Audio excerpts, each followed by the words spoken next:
Democratic presidential candidate Bernie Sanders taking the country by storm, promising to empower the middle class with a political revolution. But the cost of his proposed economic plan, estimated in the trillions of dollars. Sanders joins Fox News Sunday to shed some light on his ideas. Listen to this. We're talking about raising the minimum wage to $15 an hour over the next several years. We're talking about pay equity for women. We're talking about creating millions of decent-paying jobs, rebuilding our crumbling infrastructure. We are talking about focusing on the outrageously high rate of youth unemployment in the African-American community. We are talking about having the United States join the rest of the industrialized world, guaranteeing health care to all, making tuition at public colleges and universities free. Joining us now is Brenberg. He is Associate Professor of Business and Economics at the King's College. Good to see you, sir. Thanks so much for joining us. Great to be here. So, a lot of stuff there. Huh? It sounds really good. Free college, free health care, wages higher, pay up for everybody. Yeah. How's he going to pay for it? $18 trillion in spending over the next 10 years, and he really doesn't have a plan to pay for it. His tax plan that he released, he claims he wants to tax the rich. He's got about $10 billion worth of taxes there. So you've got a gap of $4 to $8 trillion, depending on how you count the spending. He says he's going to tax the rich to pay for this. He can't do it. It has to be a tax on the middle class. I don't think his supporters understand how much the middle class is going to have to be taxed to pay for this. This is really the point that we make all the time. I mean, the tax story, I'm not sure if all of these young people understand what 92% tax rates is. He said 92% tax rate, not off the table for Bernie Sanders. And when you say the rich, what is the rich? $200,000 in income? Yeah, he's talking about $200,000 and $250,000 in income. But again, they're just not going to be able to pay for this. Look, I think the problem with millennials especially is they think if you tax the rich, they're just going to have to sit there and take it. But of course, we know that when people are taxed this way, they respond, they change their behavior. So you're not going to get the revenue that you're thinking about. You're going to have these big budget deficits that we're worried about. You pile that on top of an already deteriorating budget situation in the U.S., you have big problems. I just don't think young people understand how much they're on the hook for. I think when we're talking about this, we should always say tax those people making $200,000 or more. Because when you say tax the rich, it sounds like you're talking about Warren Buffett with $35 or $40 billion.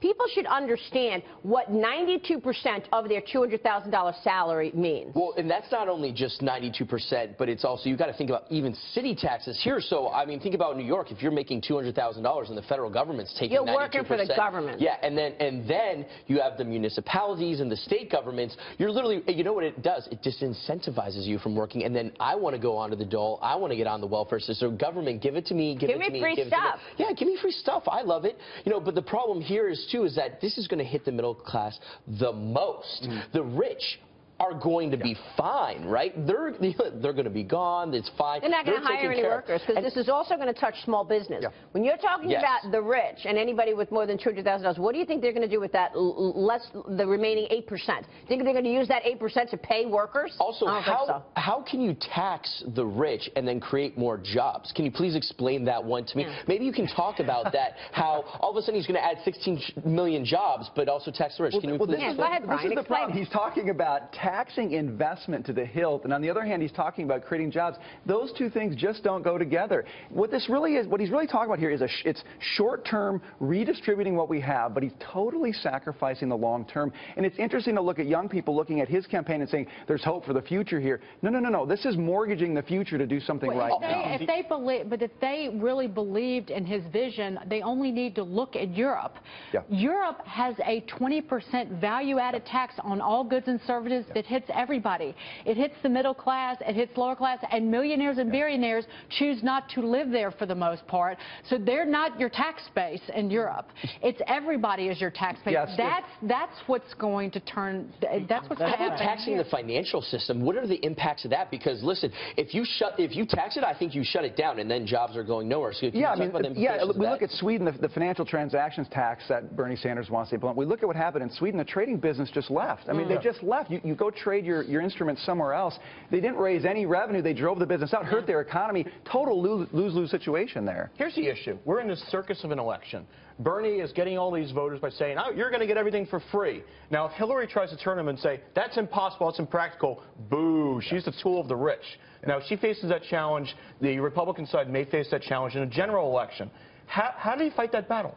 I actually think she's trying to do that right now. If you look at some of her more recent speeches, she's talking about, hey, look, we want job growth. We want a growing economy, and you can't pay for everything you're talking about, Senator Sanders. It's a tough sell for her, but she inherits one really big positive, and that is her husband's economic record in the 1990s, where the economy grew. Now, whether he deserves the credit or not is a different question, but she can build on that. You're starting to see her do that a little bit. No, he deserves the credit. What my issue with what you're saying is the fact that she's really not mimicking her husband's economic plan.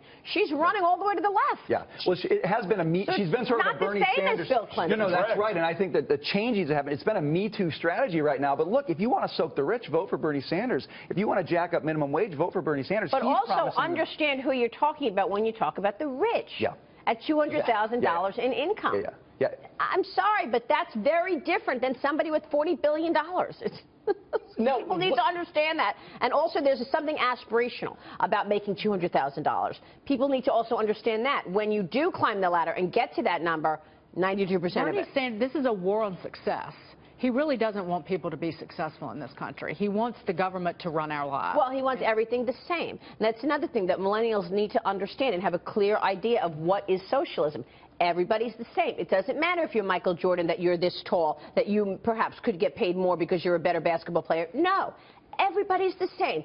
Everybody's going to get the same. Yeah. Well, this disincentivizes people, so maybe you want to talk about that, because I think actually if you cut taxes, that incentivizes people more to work harder to actually produce more, which is better for the government, and they'll collect more taxes. Yeah, you can't point to anything in Bernie Sanders' plan, certainly, but you really can't point to anything over the past 8 years that have been unambiguously pro-growth, right? We haven't had policies that have really incentivized investment, work, saving, hiring.